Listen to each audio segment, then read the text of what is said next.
Which college? Learn anything, anytime, anywhere education. Whichcollege.co. Aromagees Botanica, a metaphysical store for mind, body, and spirit. Oils, herbs, candles, crystals, teas, handmade soaps, tarot cards, everything you need on your magical journey.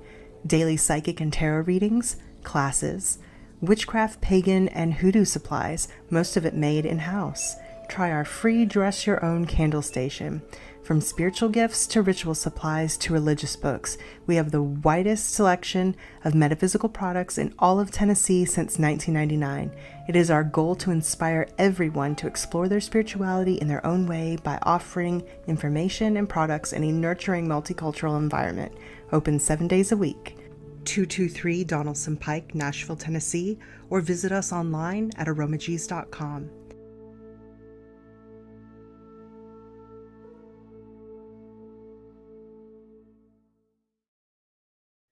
Hi, Jason Hoddle here. My craft name is Fluffy. I'm a tarot reader, and I'm excited to work with you through tarot to help you discover the best possible version of yourself. Together, we can help you tell your story, and we could also project the story you desire into your future. I am a three-legged wolf. I lost my lower leg last year through an accident, but through that accident I found my humor. And through humor I found my magic. And through humor I found love. Through humor I've discovered all things are possible. So give me a call, text me. I'm all over Facebook. Use the hashtag with the fluff through social media to track me down. Love ya. Bye.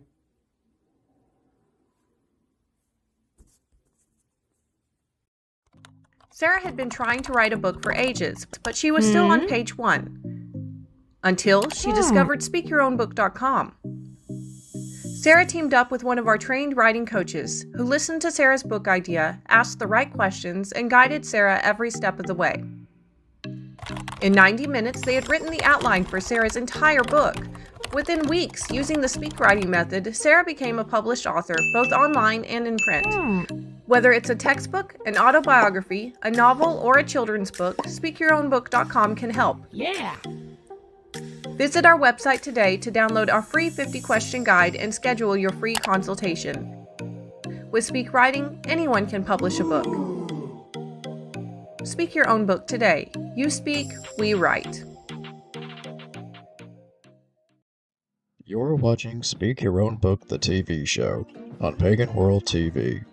Please welcome your host, Krys Copeland, head writing coach and co-founder of Speak Your Own Book. Hello, this is the Speak Your Own Book TV show, and my name is Krys Copeland. I am the head writing coach at Speak Your Own Book and the host of the show. And I have with me today Sencha Skene, and Sencha is here today to talk about Druidry, the new books that he has coming out, and his amazing music, which I've been enjoying over the past few days as I explore its websites. So Sencha, welcome to the show, and thank you for joining us today. Great, thanks for having me. So let's just kind of get into this. First, I want to talk a little bit about your background. I noticed that you Sure. are the head of a Druidic tradition. Can you tell me a little bit about it? Yes, it's called the Black Mountain Druid Order, and it was founded, 1996, I want to say. I originally got into Druidry in the late 70s in Pensacola, Florida, when I was living down there. And then Beautiful place. I've been there before. Yeah. And a few of us moved to the Asheville, North Carolina area. I was actually living in South Carolina, but the person who owned the land lived in Black Mountain, North Carolina, which is very close to Asheville. And so the grove we started there was the Black Mountain Druid Grove. And then in the early 2000s, we started training people in our Druidry. We have a different approach to Druidry than some of the other traditions. And so when we started that, we named it the Black Mountain Druid Order. My wife and I have since moved to Tacoma, Washington, on the West Coast here, but we kept the name for two reasons. One, Black Mountain came to symbolize a lot more than just the town. It also incorporates the idea of doing shadow work, which is one of the things that makes our order a little different. And the other reason is there's a Mount Rainier here in Tacoma, and it's a 14,000 foot tall mountain. So it's a big, giant black mountain. So we kept the name of the order. Yeah, it's a beautiful name, and I've seen photos of that. Unfortunately, I haven't actually been to South Carolina, but I've seen photos of that area, and it's Yeah. definitely on my bucket list to visit. But I have been to Pensacola, and I love the white sand beaches there. It's just a gorgeous place to visit. So Yeah. and now you're you moved over to the Washington area, the Tacoma, Washington area. Yeah. So Yeah. Tacoma, Seattle area. Yes. Yeah, so I was reading on your website as I was listening to your newest album, and I have to say you're a prolific artist. You have lots of work over the last decades that you have been doing this, and I'm Yes. assuming I think I read that you started producing your own music and things and your writings in the 80s. Yeah. Well, I produced my own music starting in the early 80s. Yes. In 2016, I released my first pagan album. I started doing pagan music, and that seemed to be where my voice was at this point in my life. And so we created a publishing company called Elder Grove Media, and we publish books and music by various different pagan authors and pagan artists. So that's been going on since about 2016. So let's talk about a little bit more about the Shadow Mountain Fae. I Sure. read on there that the album came from your experiences after you moved from South Carolina and discovered the Fae that lived in your area of Tacoma. Yes. Yeah. When the order was in the North Carolina, South Carolina, we lived right on the border right before we moved. And we were within 10 minutes, 15 minutes of Bald Rock and Caesar's Head, for those of you who are familiar with the area. And that's where we met there up on a hill. One of our music videos, Firefly Mountain, was actually filmed on Bald Rock, where we had a lot of our rites and rituals. And there was a different energy there. And then when we moved here, I started noticing the energy was different, of course, being 3,000 miles away from where you started out. And it did seem to be a little darker energy. And when I say that, I don't mean anything negative. I mean more conducive to the shadow work and the shamanistic things that we do with our order. And so that album sort of reflected my experiences with that. That's wonderful. I'm actually very interested in because you talked about that your Druidic order was different because you did work with shadow work, and Yeah. my experience with shadow work has actually not been so much through the spiritual lens. I actually was Mhm. first introduced to it through counseling. Yes. And Yes. yeah, and so that has really helped me to kind of look at some of the things I don't like so much about myself and figure out Yes. where those things came from, Uh-huh. and either learn to accept them and live with them as part of who I am, or learn how to change them and become who I want to be. So what was your Exactly. experience working with shadow work through through a druidic order? Well, I am, I should give you a little background before I answer that question. I am a retired marriage and family therapist, and I specialize in Jungian shadow work. If you're familiar with, you said you've been to counseling, so you might be familiar with the idea of Jung, who created the idea of shadow work. And so with my work in therapy, I kind of incorporated that into Druidry as well. If you notice, if you start studying some of the leaders in Druidry, you'll find that a lot of them are counselors, like Selena Fox or Philip Cargam. These people, they're also counselors. And my doctoral thesis was on therapy as contemporary shamanism, because my PhD was in transpersonal counseling, which is incorporating the spiritual into the counseling realm. So we use that with shadow work. I'm trying to think of a good example. Okay, here's a good example of what shadow work looks like. If I'm angry at somebody, a lot of people will tell you, oh, it's wrong to feel angry, so you suppress that anger. and you just like putting a lid on a boiling pot. Eventually it's going to boil over, and then you explode and have an angry outburst. With shadow work, you acknowledge the anger. That doesn't mean you act on it. Doesn't mean you have to act on those dark impulses. What it means is, okay, I'm angry. I'm going to go to this person and tell them, look, I'm angry and I don't want to be. What can we do to work this out? So it's shadow work involves expressing emotions in positive ways so that you don't get negative consequences. And that really comes into effect when you start engaging in druidic rituals or any kind of magic rite, because you put your entire soul, your entire being into a ritual or a rite or a spell. And if you have some stuff in a pot on the back burner, then that's going to explode when you are trying to do the right. And then that negative energy gets all mixed up with what you're intending to do. And then, of course, remembering the threefold law, you wind up getting back what you're sending out. So that's why it's important to do shadow work. Yeah, absolutely. And so my involvement with paganism in general and earth-based religion in general has been through the Corelli tradition. Yes. And so that's my background as far as spirituality. Quite a I few kind of, Corellians. yeah, exactly. That's what I love about, Yeah. I noticed as well about yours, because I do notice that some druidic orders are fairly closed and yours Mhm. seems to be very open. You even Yes. have the ability to learn through your website, and very Mhm. similar to Witch School and how I interacted with the Corellian tradition. So I was really Yeah. excited to see the amount of coursework that you have available, Mhm. and how it relates to Druidry, and I believe there's like a level system. Can you tell me a little bit more about the Yes. online memberships and courses? Well,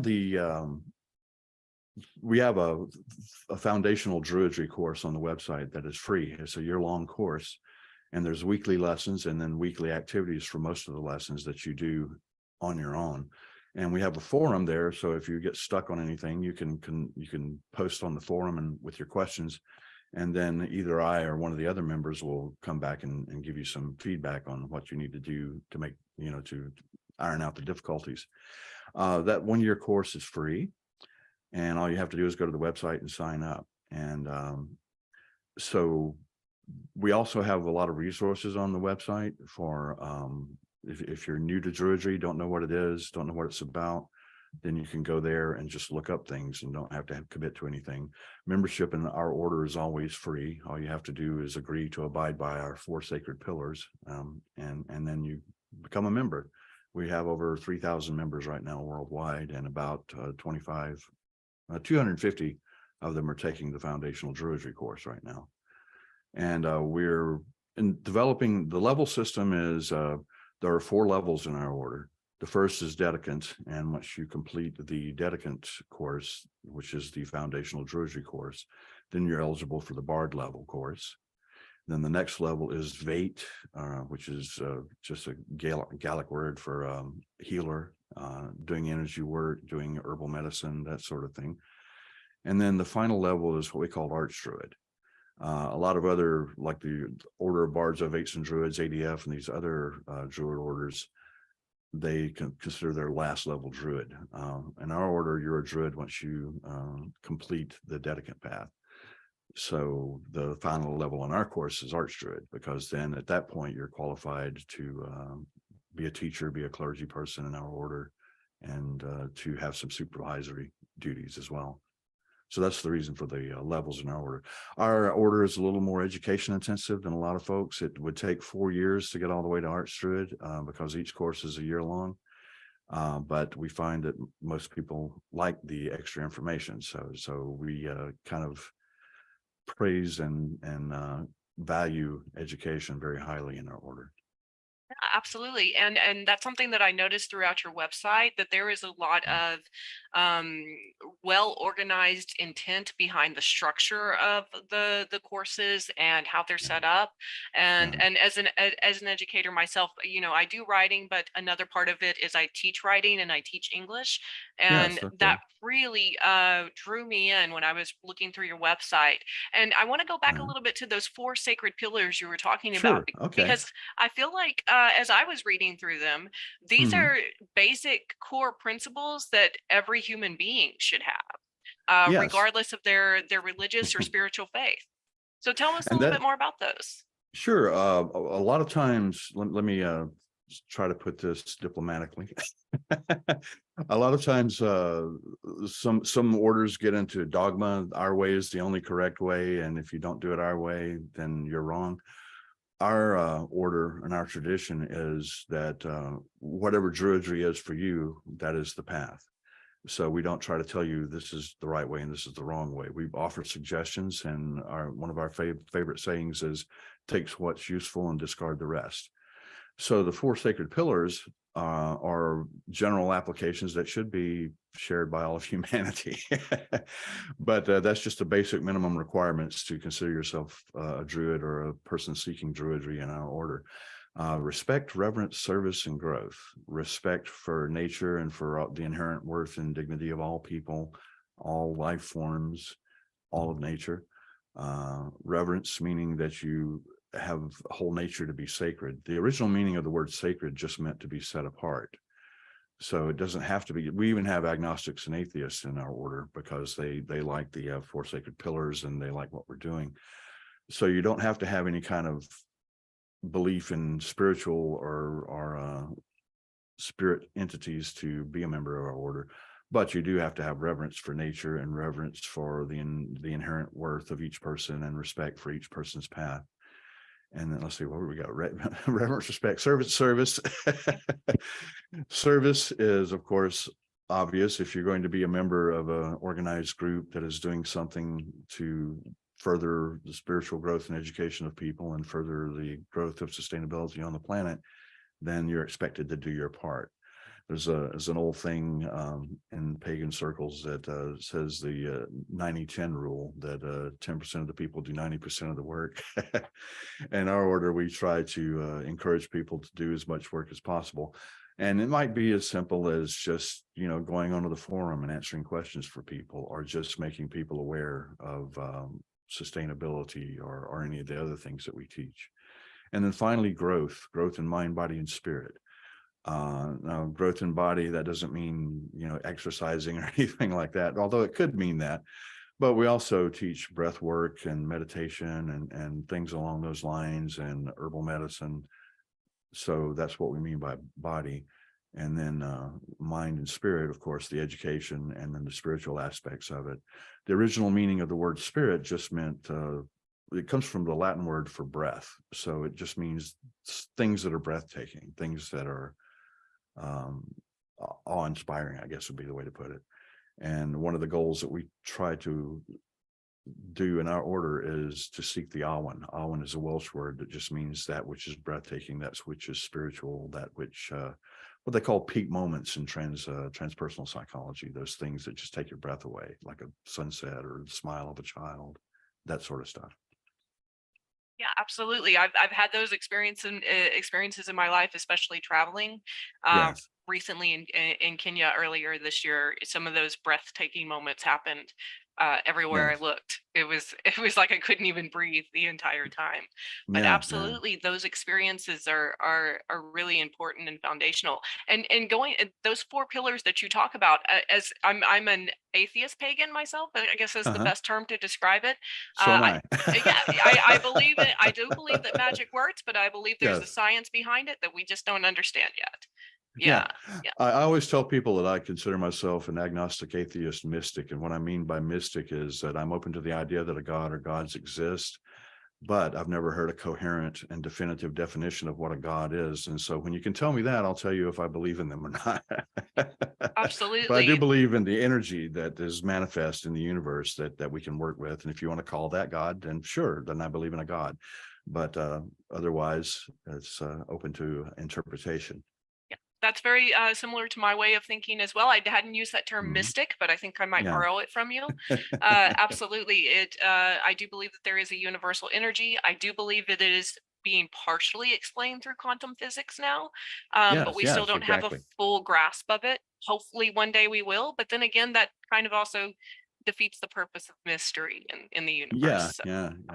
And that we do a lot of we talk about quantum things in some of our coursework as well. So, and we don't get into all the mathematics, so don't let that scare people off. It's just the basic idea of you create your own reality and things along those lines. So, Absolutely. I feel like I yeah. think that after our discussion today, I am going to go and sign up for the course. I want to see what it's like and experience Great. it myself. Sure. Yeah, I'm very excited. And I encourage everyone listening, if you feel a need to do that as well, go out there and take a look at it. The content is that I've seen on the website, just as I'll speak just as a fellow, I guess it's more like a social entrepreneurship, similar to what I have as well. Uh, Profit is a kind of a side thing. The focus with our business is that we want to create jobs for people in marginalized communities. yes. And Yes. yeah, so it seems like you have a similar goal. While yeah, Yes. making money is nice, the important thing Mhm. is to provide people with tools to better their life. Yeah. Yeah, yeah. There's an old Native American saying, I can't remember the end of it, but I'm going to paraphrase it. So if I butcher it, I apologize. But when the rivers dry up and when the forests burn and when the land is no longer livable, only then will people realize they can't eat money. Yes. So that's the attitude that we try to, what would it take to be sustainable, to put back at least as much as we take out of the environment? And that's part of our deep ecology, which is one of the triads of the Black Mountain Druid Order. Absolutely. Things like turning to a resource-based economy are ideas that fascinate me, Yes, and yes, or volunteer time banks. I think those are great ways of exchanging resources with people and exchanging time and services with people yes. without this system of money that we Mm-hmm. currently use. Absolutely. Yeah, Uh, so I want to go back to the album, the newest album that you have coming, that sure. you have out, because Uh-huh. you had mentioned something that was quite fascinating to me. Mm-hmm. As I was listening through it, the one song that really drew to me, Mm-hmm. and now that you talk about it being based on shadow work, it makes a lot of sense. It was "Cry Baby Holler."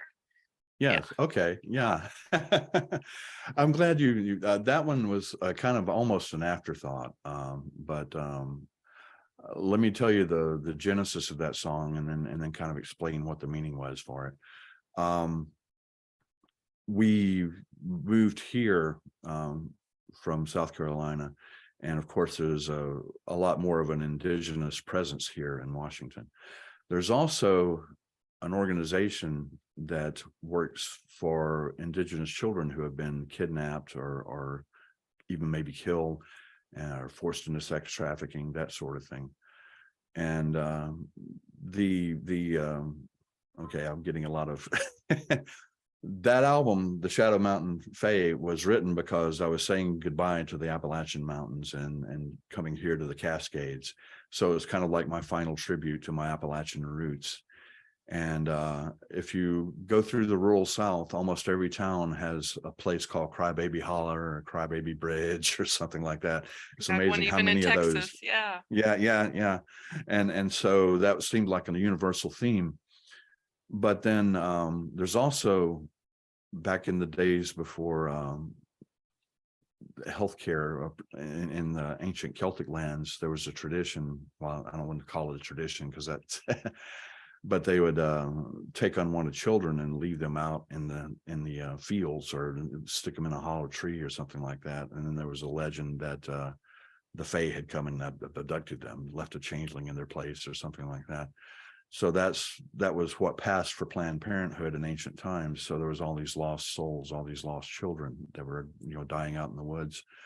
And so all of these children all over the world that are suffering because of things like that, or like being abducted or being murdered even, or parental abuse, all of that, those kind of came together in that song. And that's what that song is about. It might not sound like it's really a pagan themed song at first listen, but it's really about all the lost children that have been left behind, so to speak. Yeah, and I could feel that as I was listening through the song. Also, Uh, I want to say that I noticed your connection to the 80s rock music throughout that, and yes. kind of hillbilly rock as well. Yeah. So I really enjoyed that. It seems like it has a little bit of the pickup from Sweet Home Alabama throughout that throughout Cry Crybaby, Baby Fall. not know what was the other one. Hoodoo Granny. Yeah. Yeah. And Yeah. so when I was listening through, I was like, oh, these sound like vaguely familiar. And I Yeah. could feel that connection to 80s rock, which is it's something super, super important to me because I grew up on it with my dad. He taught me a lot Yeah. about it. I'm Yeah. by no means an expert, but definitely an enthusiast. I learned to play guitar through a lot of 70s and 80s music, mainly Pink Floyd, that sort of thing. But that Pink Floyd is one of my bigger influences, but then all the other great 70s and 80s music as well. Yeah, so if you're listening to this and you're a pagan who likes that 70s, 80s rock sound, or even like the hillbilly rock sound, that this is a great album to listen to. Now, I was listening through some of your other albums as well, and there's excellent ones for chanting and for ritual work as well. So, I want to encourage people to go on there and listen. I have a question for you about Sure. your books. Let's switch topics over to from your music. Sure. Tell us a little bit about the 2 new books that you have coming up this year. Yes, the first one, hopefully released around the spring of 2023, is Animal Wisdom for Druids. And then the second one, hopefully in the fall or the winter of 2023, is The Weirding Way. The Animal Wisdom for Druids book came about because our order focuses on a specifically American brand of Druidry. And what I mean by that, my roots are in the Appalachians, so I learned a lot of what they call hoodoo magic there, where herbal medicine and certain things that are common healing practices in the Appalachian region. And so we had a lot of animal lore growing up. My Scottish great-grandmother taught me a lot of the animal lore and that sort of thing. And so this book is a way of doing that and teaching people about it. And it will have 2 sections. It is the first section will describe how we use spirit animal guides in our order. And then the second section will be a reference section that has animals. We try to incorporate animals from all over the world because while Druidry started in the British Isles and in Europe, it's now spread all over the world. And we have people in our order from Australia, from Brazil, from Alaska, from everywhere in the world. So I tried to include as many animals as possible in that references section. But the thing that's unique about the animal oracle that we use is it's tied to the wheel of the year. So you can have as many as 9 spirit animals in your life. Most people don't have that many, but we do have, opportunity for that in this animal oracle. And it's based on the wheel of the year. It starts off at the winter solstice and goes all the way around and comes back full circle to the winter solstice. And each part of the wheel of the year represents a phase of life. Like you start off with the winter solstice, and that's birth to 10 years. And then you go with Imbolc, which is 10 to 20 years, and so on around the wheel. And then in the center is your central spirit animal, the one that is there for all of your life. And that represents the center of the wheel, the well of wisdom, so to speak. And that's what's different and unique. We don't claim that that's any kind of ancient tradition. That's just something that we've pieced together over time as we work with spirit animals in our tradition. So, and when I say tradition, the order has only been around since 1996, but we have a rule in our order that if you do it more than 3 times, it's a tradition. So that's what I mean when I use the word tradition, referring to our order. So that's the idea there, is that it's just something that we have found useful, and don't claim that it's something that ancient Druids practice, because we're a new growth based on inspiration from our ancestors. And then the second book, The Weirding Way. Although I'm a Druid, I have a Norse hearth culture, which means that I honor the Norse pantheon or honor the Norse tales and the mythology and the stories based on my ancestral heritage. So the Weirding Way is more of that, along those lines. But again, that's also generalized as much as possible so that you don't have to be like from Norway to understand the book. I try to make it as generic as possible for everyone on the earth who might be interested in reading it. But it's the origin of that book. I love Native American tales, and if you notice when they're telling a story, it's prose, but it's almost poetic because of the metaphor and the use of language and all of that. And this Weirding Way book is my attempt to try to make prose poetic and at the same time use those metaphors in a spiritual way to help people to do their shadow work and to be able to raise their awareness in the way of weird, as we call it. And Weirding Way, weird is, for those of you not familiar with the Norse traditions, weird means fate, means destiny. It's about all the possibilities that a person faces in their life and how to determine what your destiny is and how those destinies interrelate with other people's destinies, that sort of thing. Absolutely. I was actually just saw a meme about that on Facebook the other day, breaking down like where the history of the word weird came from and Yes, how it yes. dated back to that to Uh, being related to fate and being able to twist or bend fate. yes, yes. Yeah, very similar, I think, to the origins of the word Wicca in general. Yeah. Yes, they're very similar. If you look at all the different names that we have for magic folk or whatever you want to call us, Druid just means wise one. To Wicca, witch means wise one. Weird means wise one.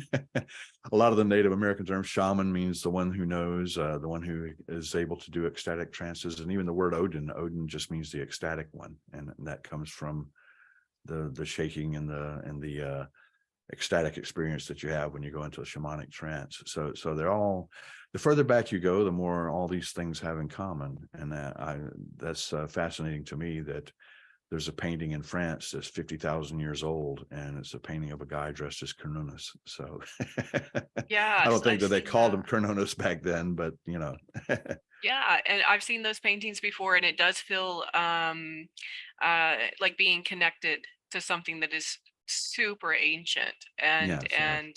and you're absolutely right when it's all connected to wisdom and knowledge and Mhm. our ability to understand ourselves and each other and the universe. It's all Yes, a fascinating tapestry of interconnection and I love exploring that and learning about it.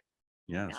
So going back to the book or your book on animal wisdom, Mhm. I find that fascinating because I've just recently, earlier this year, helped Lady Stephanie, the first priestess of the Corellian tradition, complete her book on Corellian shamanism, which talks Yes. about similar things with using a wheel and animal totems. And so, tell me a little bit. About a little bit more about the animal totems in the book and Sure. yeah What would you, I mean, yeah, well, how we use them or yeah, what was yeah, going like on? how do you find out which one is yours? How do you connect with that animal? Okay. Now, and there are lots of different theories on this, and we try to present them all and not say that this one is the right way or this one is the wrong way. If you ever want to start an argument on the social media, all you've got to do is post your opinion, and there'll be 15 people to tell you you're wrong. But one tradition says that the spirit chooses you, the animal chooses you. And we incorporate that, but there's also some things you can do if you don't have a spirit animal that would help you to find yours.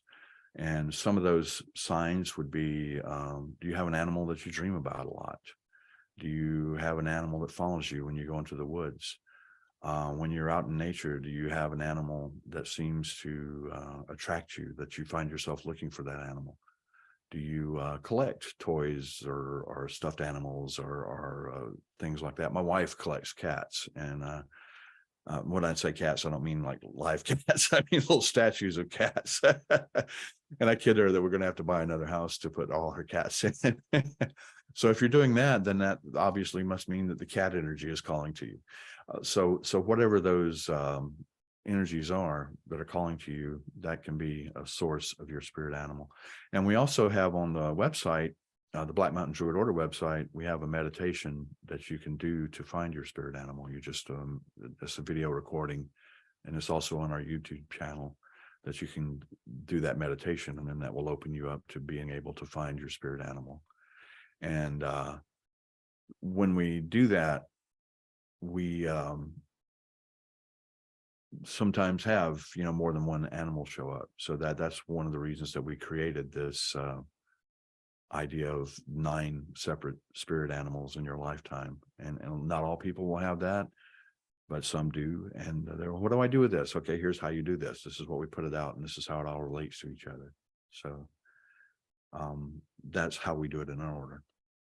That's very similar to so my grandmother is half Native American. With most Yeah. of that Native American, she still has a mix of tribes even with that, but the majority of that is Cherokee.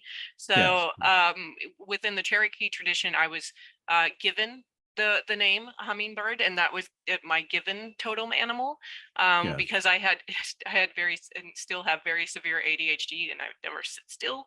So that was the animal that the elder at that time thought I should receive. And then my second one was as a teenager going through the meditation of going into a cave and finding that the totem animal that chooses you, and that one was a deer. So and I remember being a super angsty teenager who really liked Edgar Allan Poe and wanted to have a raven, and I kept telling the deer to move out of the way so I could find my raven. So yeah, it is interesting how these animals start showing up in our lives and how that happens for us. What are some ways that you can interact with the animal, that or maybe bring it about more, bring their qualities or characteristics into your life more? Yes. Now we make it general and work backwards from there. So if you believe that your spirit animal is an actual living entity, then you can use the energy that way. For those of us who are agnostic, atheist, skeptical in general, we consider it archetypal energy. And what I mean by archetypal energy, that is, okay, think about a lion. And what characteristics does a lion have? Now think about something like a rabbit. What characteristics does a rabbit have? Those characteristics are the archetypal energy of those animals. So you can make use of that archetypal energy by calling it into yourself in certain situations. So suppose you're going to go ask your boss for a raise. You summon that archetypal lion energy to be bold and courageous when you go in there to ask for a raise. And then you can use that energy to improve areas of your life, so to speak. We do something called a coyote walk meditation, which is a mindful meditation walk, but you're becoming the coyote. You're taking that archetypal energy into yourself. So we first walk around in an area as a human being, and okay, tell me what you notice. Now take this archetypal energy of the coyote into yourself. Imagine that you have become a coyote. Now, what's your experience of the environment now? What is different? How do you notice different things? Do you notice that you're focusing on your sense of smell more? Do you notice that you're more aware of predators and prey in the wild? So that's one way that we can do that. And another way is they just show up in your dreams and kick your butt sometimes. Had that experience as well.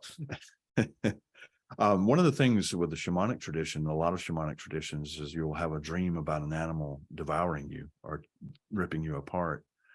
And that is a good sign that you should probably look into a shamanic path, because spirit animals tear down the person that you are so that you can be rebuilt into your shamanic life. So if you've ever had a dream like that, that might be a good idea or a good indication that you should explore shamanic pathways. I've actually experienced similar dreams with that type of idea of either being chased by some kind of unknown beast or attacked by an unknown beast. And another dream that has been a reoccurring one is transforming into an animal. So I think that's also, is that something that you also consider a connection to the shamanic world? Yes, we haven't done that since we moved to Tacoma, because we moved here in the middle of a pandemic. But when we were in the Carolinas, we would enact the wild hunt, and everybody would make a spirit mask of their spirit animal, and then they would become that animal for the rite. And then we would, go through the woods and do various different things For the sake of privacy, I won't talk too much about what those things were, but we drew in the archetypal energy of those animals so that we could become those animals for the purposes of the rite. And you can also do that, in your daily life. And that doesn't mean going into your boss's office and barking like a dog, but it can mean, and incorporating the archetypal energy of the dog to be loyal or to be friendly or to playful or that sort of thing. So yes, you can become the animal, and there are rites to do that in some of the more advanced courses that we'll be developing over the coming year. Wonderful. I'm actually very, I kind of have a little bit of an idea that I'd like to share with you about that, Sure. because when I was a teacher in the United States, I live in the Netherlands now, but when I was Oh, teaching okay. in the United States, we had this character trait package that we would teach to the children as once a week as part of a story time, and it Yeah. would include the traits of an animal. You want to be like an eagle this week, a leader this week, or Yes. a badger, very busy and working hard, or something like that. Yeah. Yeah, so all of those different traits that come out from animals were categorized into core character traits to help children understand and develop them within themselves. And there were all types of Yeah. activities that went with that. I feel like that's something that is seriously needed hmm within the pagan community in general, and probably in particular within the Druidic community. I think it would Yes. be very fascinating to see that from a Druidic point of view. And that's going back to the Animal Wisdom for Druids book, that Wheel of the Year aspect. The central, the ninth, the core animal that is in your particular chart, your particular oracle, is the core characteristic animal that guides your life. So, for example, what is your spirit animal that is there through the entire pathway of your life? What core characteristics do you identify in yourself that can be identified with your spirit animal? And when I say that, that doesn't mean necessarily. So, for example, we were talking about the lion. The lion is, courageous, fierce, brave, that sort of thing. That doesn't mean that you have to be a courageous, fierce, and brave person yourself. It means that maybe your spirit animal came into your life because you lack those characteristics and you're trying to develop them within yourself. So that might be your central spirit animal because you're learning how to do that over time. And then the rest are just periods of time or phases of your life that are guiding you. Like, I'm an entirely different person now that I'll be 63 next month than I was when I was in my 20s. Thank goodness. But you have different spirit animals that help you guide through those phases. Then they have their characteristics to teach you and to help you to grow with as well. So yeah, we're incorporating that. It's a great idea, and then it's good to see that other people are doing it as well. Yeah, absolutely. I find that I found that really a fascinating core character trait package that we had in our curriculum. So I wanted to pass that along. Sure. Yeah, but I do want to go back a little bit to the the other book that you also have coming out, Sure. The Weirding Way. Mhm. So if you were to break down what that means by the weirding or the wisdom, or the path of wisdom or the way of wisdom, what does that mean to you as a human being, or as a shaman, or as a druid? Yes. That gets the Weirding Way gets more heavily into the shadow work. We do a little bit of shadow work in the foundational Druidry course, and then it'll be a little more in depth in the other Druid courses as we progress. But the Weirding Way is specifically geared towards shamanism and shadow work and how they relate to each other and what that other world means. So the book starts out with a poem about the three sisters, and of course that's the Norns. For those of you familiar with the Norse tradition, the Norns are the past, present, and the future. And one sees the past, one sees the present, one sees the future, and they sit at the roots of the world tree, weaving the fate of humanity. Some legends say that they're actually weaving, like each thread is a life, or each thread is a pathway that's being woven into this tapestry that is the universe. Some other traditions have them marking runes on sticks, and this is how getting into, I don't want to get too far into the Norse ideas, but runes can be used for binding fate and binding yourself to a certain pathway. And so they're marking those on the sticks at the foot of the tree. But in either case, what they are doing is shaping reality and shaping fate of humankind. So the weirding way is the way that your fate interplays with all other people. And not to get too complex, but I'll see if I can try to put this into a brief summary. Imagine that time doesn't exist, and time is just an illusion. Time is, somebody said, time is nature's way of making sure that everything doesn't happen all at once. But if you see that time is an illusion, then all possibilities are happening right now. All possibilities exist at the same time. If you picture time or the weirding way, or what some people call the void or the other world, as a wheel with spokes, the time happens on the outside of the wheel. And there at the center of the wheel, there is no time. All possibilities are open to you. If you travel down a spoke to the outside of the wheel, then you've embedded yourself in time. You've embedded yourself into a causal relationship with the world around you. If you're there at the center, then all these possibilities are available.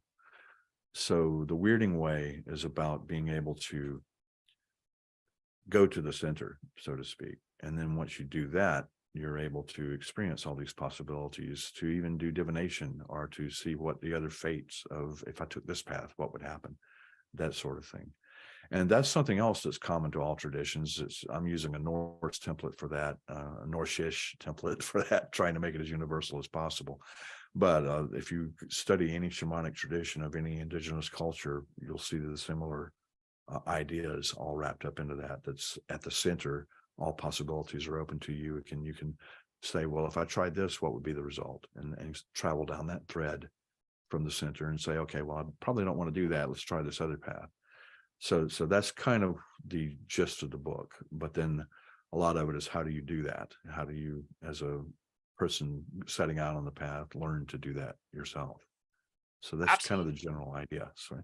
Yeah, that idea of like as someone who lives in a linear time, a linear universe, how do you step out of that and look beyond this moment that we're at, or Yes, this line that we're following?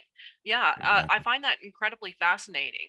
And I want to just really quickly reiterate the amount of work, the body of work that you have put together over the last, what you said, you've been working on this since the early 80s. So over the Yes. last 40 plus years of your life. Mhm. And when you think about the pagans that are maybe not quite where you're at, or maybe they want to be where you're at, as far as Mhm. putting out the messages that they have and the wisdom that they want to share, what advice would you give them for becoming an artist or an author or a teacher?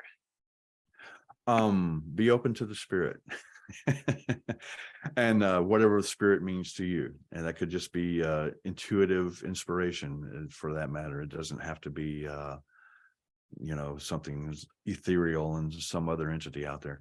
It could just be paying attention to that inner voice, doing that shadow work. The creativity comes from the shadow, because that's where that bleeding edge is, so to speak. One of my favorite artists, James Hubble, and again, I'm paraphrasing, not remembering the quote exactly. He said the artist functions as the raw nerve for society, that artists create their most creative art when there is something wrong. There's a problem that needs to be addressed.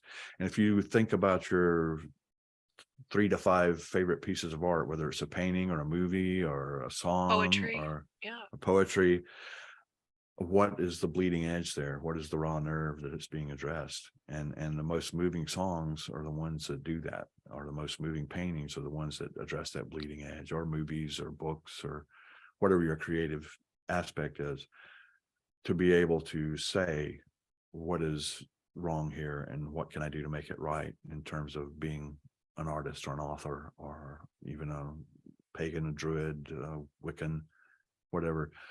The idea one of the things that we're talking about, the Weirding Way, the book of Weirding Way,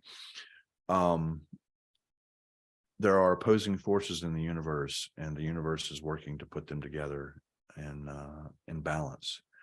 I always liken it to a battery. From when a battery has a charge, the energy flows from one pole of the battery to the other. When the battery is in perfect harmony, it's a dead battery because all the energy has flowed from one side to the other. So what that means is, yes, there is conflict in the universe. There is difficulty in the universe, but the reason for that is that's where the energy flows. When everything is at peace and when everything is static, then there's no need for energy to flow because there's nothing that needs to be fixed. And that I can see where people might take that as a grim view of the universe, but I see it as a possibility, because you can't learn anything unless you are open to challenges. If you're never challenged, you didn't really learn anything. You already knew it. So Absolutely. when you're meeting those challenges, that's where you find the real creativity. And so if anybody's trying to become an artist of any sort, that's the best advice I think I could give them, is just to be open to that. Where are the difficulties? Where are the challenges? And what can you make of it? Absolutely. When you're talking about that, what immediately comes to mind is Newton's 3 laws of motion, right? Yeah. And there is science behind everything that we're talking about today. Like the psychology of totem animals reminds me of Superwoman pose, right? You do this for 90 seconds, it literally changes the chemistry in your brain. So what's to say that we can't use totem animals to pull forth those same chemical changes in our brain? And Well, I'm sorry, I just finished up reading a study about that, where they did a study on that exact thing. And I don't have the citation right now, but while I was working on the animal wisdom book, and there are studies out there where if you emulate an animal, it does change the chemistry of your brain, changes your brain's wiring. Or even if you just pet a therapy animal or play with a therapy animal, it does the same thing. yes, I've even noticed that. I've just started a game on the PS4 called Stray, and you play a cat through it. And from the very beginning, you have to start thinking like a cat and not a human. You can't climb up the ladders like you would with a human character. You have to jump onto a perch. So that's fascinating to me, that idea. And I was like the kind of kid who like played pretend animals all the time. So that whole idea is fascinating to me. I want to thank you so much today for your time, Sencha, and for sharing this information with us, and for making these resources available for everyone. So please, everyone, go check out Sencha's website. Can you give us the information where we can find you on social media or online? Sure. We have a YouTube channel, Black Mountain Druid Order. The website is blackmountaindruidorder.com, or you can also get there with blackmountaindruidry.com. And we do have a TV show that comes out on Mondays. It's a 30-minute show, and it's on Pagan World TV. So you might want to check that out as well. Yeah, so if you're tuning in for this, you're probably from Pagan World TV. Please check out that one as well. I think ours are fairly close in time together too, because I have a Monday show. Thank you so much for joining me today, Sencha, and I want to have you back on in the future as a guest. But thank you everyone for listening in today. My name is Krys Copeland. This is Sencha Skene, and I thank you for listening today, and have a wonderful rest of your day.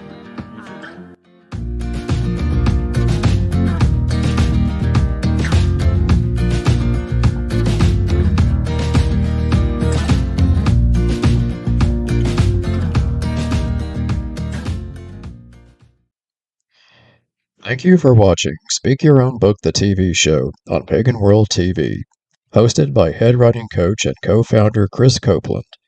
Please join us next time on Speak Your Own Book. Sarah had been trying to write a book for ages, but she was still on page 1. Until she discovered SpeakYourOwnBook.com. Sarah teamed up with one of our trained writing coaches, who listened to Sarah's book idea, asked the right questions, and guided Sarah every step of the way. In 90 minutes, they had written the outline for Sarah's entire book. Within weeks, using the speak writing method, Sarah became a published author, both online and in print. Whether it's a textbook, an autobiography, a novel, or a children's book, SpeakYourOwnBook.com can help. Yeah! Visit our website today to download our free 50-question guide and schedule your free consultation. With Speak Writing, anyone can publish a book. Speak your own book today. You speak, we write.